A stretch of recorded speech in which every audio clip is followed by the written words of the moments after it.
Mes chers amis, adhérents, responsables des organisations professionnelles, je vous remercie de votre présence à l'Assemblée générale. Je remercie aussi Monsieur le directeur départemental des territoires que je n'avais pas vu dans la lumière. Vous représentez Monsieur le préfet. Cet hiver, nous étions au renouvellement de notre réseau. Merci à tous ceux qui ont rejoint nos équipes pour travailler à la défense collective, mais surtout ceux qui s'engagent dans le syndicalisme de projets et de solutions, à l'image des interventions de ce matin et de cet après-midi.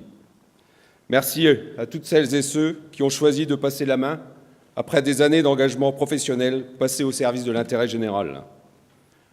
Oui, la profession agricole rencontre des difficultés très sérieuses, liées aux aléas économiques, climatiques, sanitaires, dans beaucoup de filières. Béatrice et son équipe vous ont fait l'écho dans le rapport d'activité d'une année ô combien chargée pour les équipes d'élus, mais aussi de collaborateurs. Alors oui, les acquis syndicaux sont là. Directive nitrate, emploi, baisse des cotisations sociales, moins 10% en 2 ans. Je vous rappelle quand même que par tranche de 10 000 euros de revenus, c'est 1 000 euros d'économie sur les exploitations. Quand il y a du revenu, vous me le direz, c'est sûr. Mais c'est quand même acté. Et il reste des points durs. Et j'en ai un qui est chaud bouillant en ce moment et qui commence à me fatiguer sérieusement, celui de l'arrêté phyto.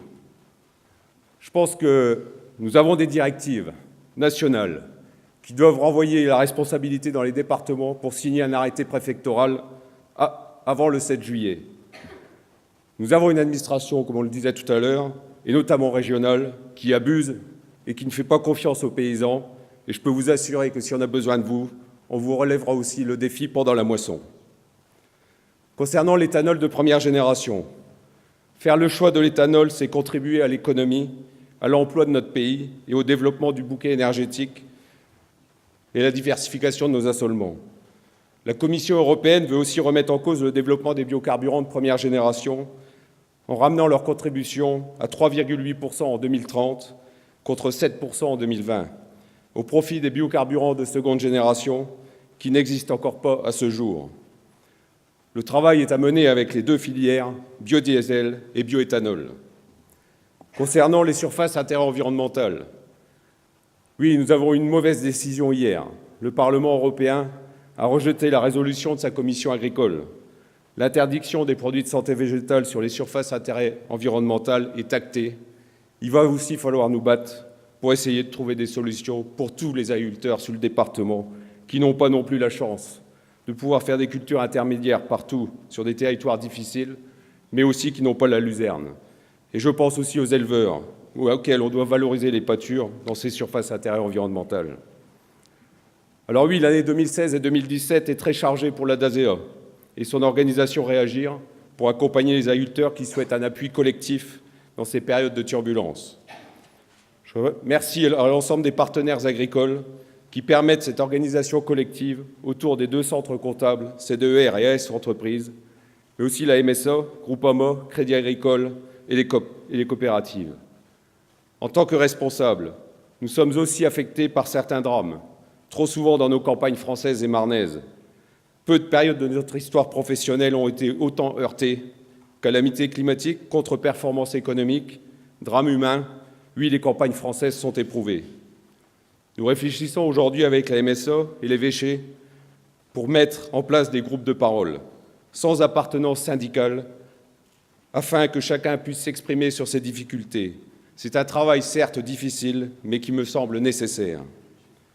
Pourtant, les éleveurs, les céréaliers, les arboriculteurs, les maraîchers, les viticulteurs font l'excellence de ce pays. Oui, l'agriculture mérite mieux qu'un revenu de 350 € par mois pour 30% des agriculteurs français en 2016. Jamais nous n'avons manqué autant de perspectives sur un sujet intimement lié à notre histoire nationale. Ce que nous avons engagé avec Xavier Belin, nous allons le poursuivre avec Christiane, redonner des perspectives à l'agriculture, en considérant notre activité comme un secteur économique qui prend ses responsabilités. À l'image de notre Assemblée générale, Xavier était le premier des syndicalistes, notre capitaine, l'inspirateur de la stratégie et de la vision, engagé permanent dans la recherche et l'innovation. Il y a 2 ans, il nous a fait l'honneur de participer à notre 70e anniversaire, le 19 juin 2015. Ce jour-là, les agriculteurs marnais ont appris à mieux te connaître et à découvrir un homme avec des convictions et une connaissance des dossiers, au service de l'intérêt général. Oui, ceux qui ne te connaissaient pas t'ont injustement critiqué. Tu as toujours défendu toutes les agricultures, toutes les régions et toutes les productions. Tu l'as fait en proposant, rassurant, calmant, apaisant et en prenant toujours une certaine hauteur. Ta pensée profonde, c'était unifier, rassembler, trouver des points communs, faire du collectif, et ce n'est pas rien. Alors nous gardons ton sourire, tes émotions et ton courage au service de la profession.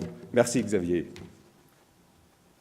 L'agriculture continue de façonner notre territoire, d'approvisionner nos villes, de faire vivre des millions de familles et de répondre aux sollicitations multiples qui nous sont adressées. Le modèle dominant de l'agriculture marnaise et française est évidemment le fruit de ce qu'il est convenu d'appeler la modernisation engagée depuis les années 60. Tant de défis se sont succédés depuis la fin de la guerre. Il a fallu pourvoir l'alimentation de la population et maintenir les efforts jusqu'au début des années 70, puis consolider la rentabilité des exploitations confrontées à la montée en puissance de l'industrie alimentaire et de la grande distribution. Nous devons maintenant prendre en considération les mises en garde environnementales tout en préservant nos performances économiques. Nous avons avancé, construit, investi localement pour faire de la Marne une puissance agricole. Nous devons continuer collectivement à garder le cap.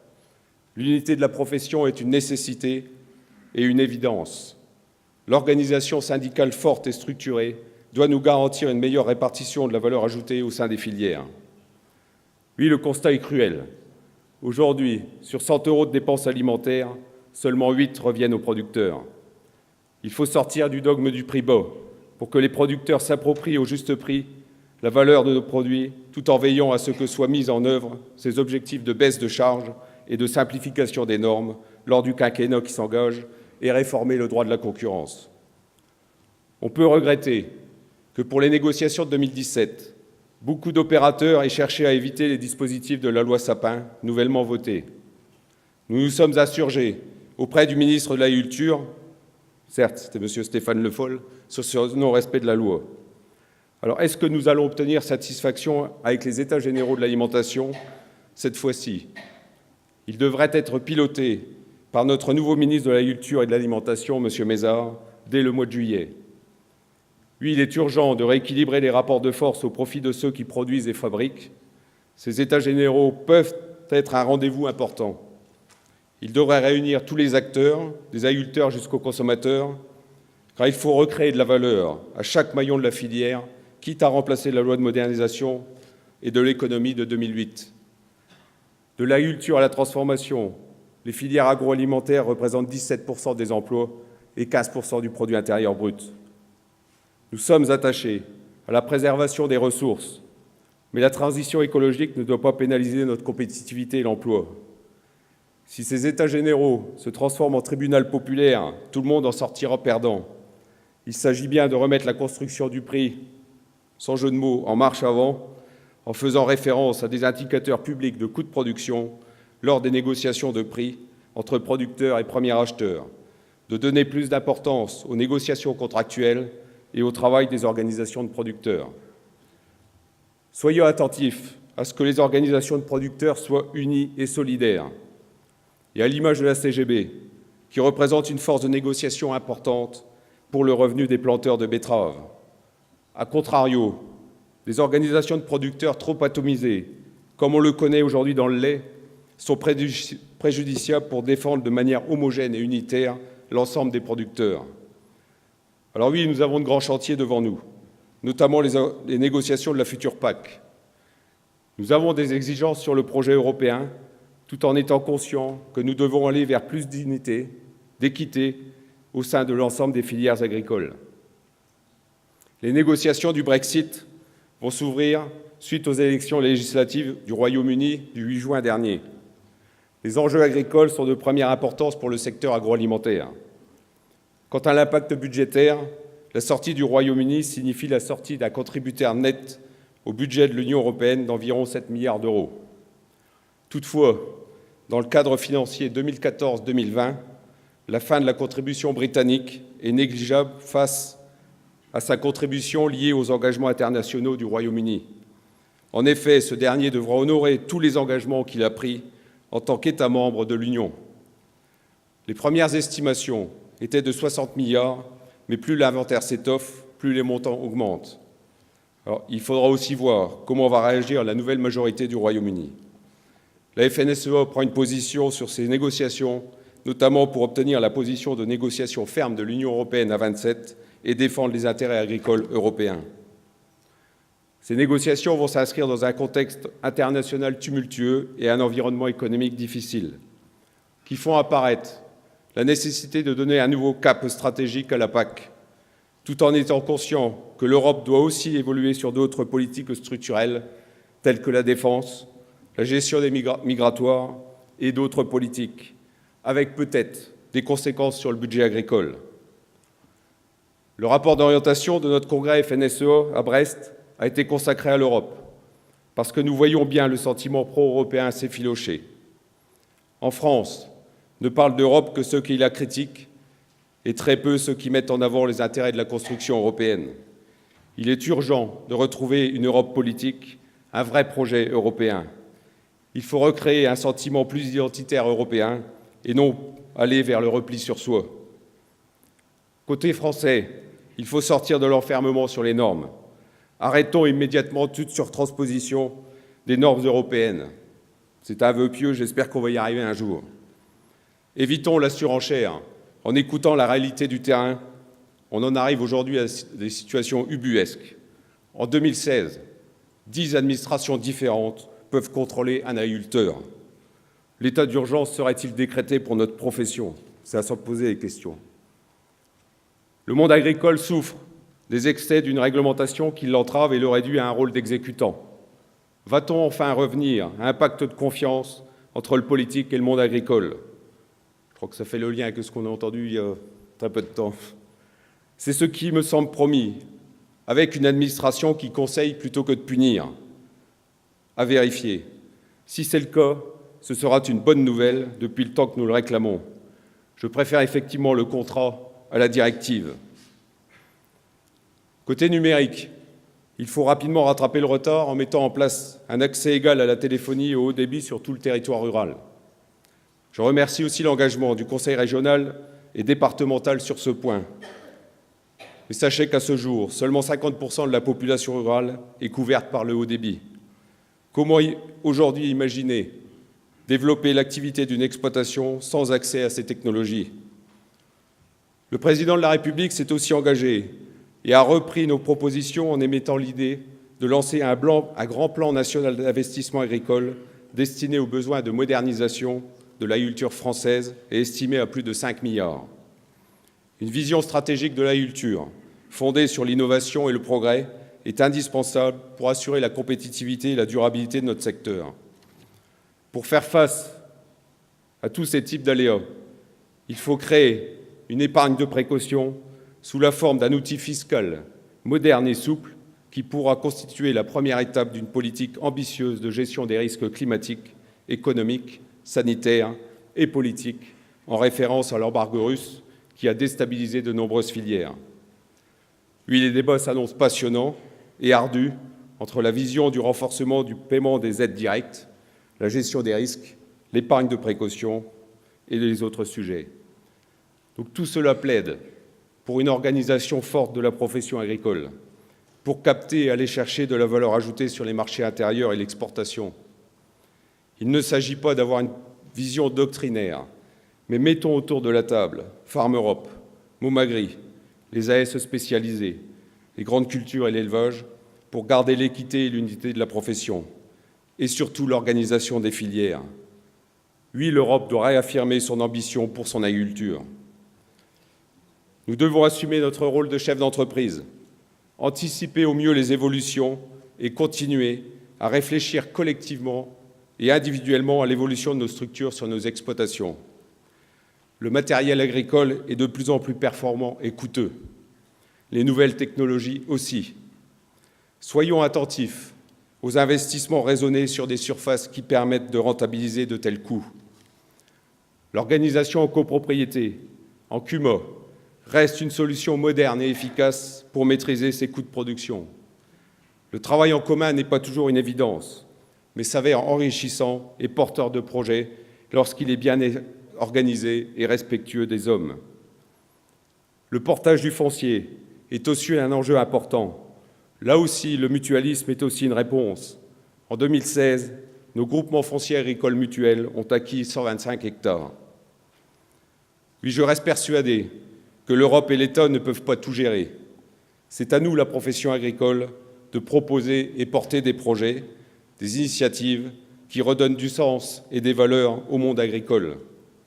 Je salue à ce titre les bénévoles de l'ACSIR qui œuvrent pour le développement de l'agriculture en Afrique avec le soutien des agriculteurs et des coopératives.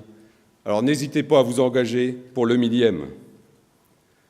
Le syndicalisme peut et doit être à l'initiative de réflexion, d'écoute, pour créer la dynamique collective. Ferme 112 ou Terra Lab aujourd'hui, pareil du végétal, symbiose, réagir, dynamique projet, statut de l'exploitant, ferme ouverte. Autant d'initiatives et de réflexions parties du syndicalisme et qui doivent être portées et soutenues par l'ensemble des structures avec pour objectif de redéfinir un projet, non pas pour nos structures, mais bien pour les agriculteurs. Oui, il faut redonner du sens et des perspectives à nos agriculteurs en retrouvant la passion et l'envie de transmettre. Nous avons besoin de jeunes agriculteurs. Nous faisons le métier le plus noble, nourrir nos concitoyens, et nous le faisons très bien. Les Français sont exigeants, mais nous avons les cartes en main pour relever ce défi. À une condition, celle de rester unis. L'agriculture est une solution au défi de l'alimentation humaine et animale, au développement des énergies renouvelables, éthanol, méthanisation, photovoltaïque, au réchauffement climatique. Nos cultures, à partir de la photosynthèse, piègent le gaz carbonique pour le stocker en carbone dans le sol et augmenter la matière organique. Pour développer la biodiversité, la diversité de nos assolements, de l'élevage, le programme Symbiose, nous devons être une solution aux trames vertes et bleues, mais aussi à la protection des ressources naturelles, eau, sol, air. Les nouvelles connaissances et les technologies continuent de nous faire progresser. Alors, depuis 3 ans, nous avons relancé le réseau des fermes ouvertes à destination des scolaires pour mieux faire connaître notre métier. Je remercie et salue les 8 exploitants qui ont accepté d'ouvrir leurs portes cette année pour accueillir plus de 1400 élèves du 15 au 19 mai et le grand public le samedi 20 mai. Une montée en puissance régulière qui a un besoin important de bénévoles dans notre réseau. Merci aux exploitants, à la commission des agricultrices, à l'inspection académique, aux instituteurs, au réseau de bénévoles, aux producteurs locaux et surtout aux enfants pour leur authenticité et leur curiosité. Sachons parfois revenir à des événements simples et ludiques pour expliquer notre métier. Le partenariat avec l'inspection académique va nous permettre d'introduire les bases de l'agriculture dans le programme des enfants. Merci aussi aux exploitants qui ont participé à notre campagne de communication que vous retrouvez dans les couloirs cet après-midi pour valoriser les acquis obtenus par notre réseau et les valeurs que nous défendons tous ensemble. Toutes ces réflexions alimentent notre projet pour la profession. Nous sommes un réseau d'élus très engagés, accompagnés par nos collaborateurs. Je voudrais saluer et remercier l'engagement des élus et des 300 collaborateurs du groupe FDSEA sous la direction de Christophe Songy, au service de la profession et des adhérents dans une période délicate. L'équipe syndicale qui s'adapte en permanence aux aléas de la profession et de l'administration. Alors oui, monsieur le directeur, nous ne sommes pas toujours d'accord sur tout. Encore que le bon sens agricole est bien compris dans notre administration locale. Je salue d'ailleurs les relations que nous pouvons avoir avec les services de la préfecture et de la direction départementale des territoires qui sont toujours à notre écoute. Même si tout n'est pas réglé aujourd'hui, et j'aurais bien voulu avoir satisfaction, notamment sur les agriculteurs qui ont oublié de cocher une case en 2015, sur lequel nous n'avons pas trouvé satisfaction. C'est quand même incroyable d'en arriver à des situations aussi ubuesques. Quand on oublie de cocher une case, la sanction, c'est 15 000 € sur une exploitation. Mais aussi remercier le personnel de la DASEA et les personnes mises à disposition par C2R et FDSEA Conseil, qui nous aident également dans l'accompagnement collectif des entrepreneurs en difficulté. Merci à tous les collaborateurs pour leur engagement, leur écoute, leur disponibilité et nos échanges pour essayer de trouver des solutions. Je vous le dis aussi à vous, agriculteurs et organisations professionnelles, profitez des services et de l'accompagnement collectif que l'on peut vous apporter. Alors pour conclure, il ne s'agit pas d'être optimiste ou pessimiste, mais bien réaliste. Plutôt que de regretter le passé, intéressons-nous à l'avenir. C'est notre capacité à nous réinventer qui doit nous obséder. Dans les périodes de mutation économique, tout ce qui empêche les entreprises d'innover et d'exporter entrave la croissance. Il faut augmenter la productivité de nos économies et accroître la valeur ajoutée de nos produits afin de dégager des revenus indispensables sur nos exploitations. Il ne s'agit pas de tourner le dos à la croissance sur un mode moralisateur et punitif, mais de s'extirper d'un mode de production particulier qui a été celui des Trente Glorieuses, période où quasiment personne ne se souciait de la rareté des ressources fossiles ni du dérèglement climatique. Oui, il faut accepter l'idée que nous allons passer par l'innovation pour produire mieux, grâce à la technique, grâce à la génétique, grâce à la robotique, l'innovation pour consommer moins d'énergie, l'innovation aussi pour nous aider à résoudre nos préoccupations environnementales. Alors notre projet pour l'agriculture s'appuie sur des hommes et des femmes répartis sur l'ensemble du territoire. Un projet collectif est à redessiner avec les coopératives en considérant les attentes de nos concitoyens sans ignorer l'économie et les marchés. Notre réseau a vu se succéder des femmes et des hommes animés par une même volonté, porter les intérêts des paysans, des agriculteurs, des chefs d'entreprise et construire leur avenir grâce à la recherche et l'innovation en développant une économie humaniste, leur garantissant un revenu dans le respect des hommes. Face aux enjeux multiples, l'agriculture est un secteur de solutions plurielles. C'est un message que nous voulons porter ensemble, avec la définition d'un projet et d'une ambition collective pour notre territoire, avec les organisations professionnelles. Plus que des moyens, il faut la volonté collective pour réussir nos projets. C'est notre ambition, non pas pour la FDSEA, mais bien pour les agriculteurs de notre territoire. La France est un grand pays agricole et alimentaire, nous le savons bien. L'agriculture et l'alimentation sont au cœur de nombreux débats. L'agriculture est riche de sa diversité. Bio, circuit court, agro-industrie, export. Merci de respecter cette diversité. Nous représentons cette diversité qui est le résultat du savoir-faire des hommes. Oui, il faut faire confiance à la profession et donner aux jeunes l'envie d'entreprendre dans des territoires ruraux attractifs et pourvus de services publics. Tout est question d'ouverture, de volonté, d'adaptation, d'unité, d'équité. Ce serait à désespérer si l'on n'attendait le changement que par un bouleversement politique qui ne résoudrait de toute façon pas tout. En effet, c'est d'abord à nos projets auxquels il faut réfléchir. Notre agriculture, par son sol, son climat, peut faire face aux concurrences qui s'annoncent, à condition de s'entendre et de toujours tourner les yeux vers l'avenir. Alors ensemble, regardons vers l'avenir. Je vous remercie de votre attention.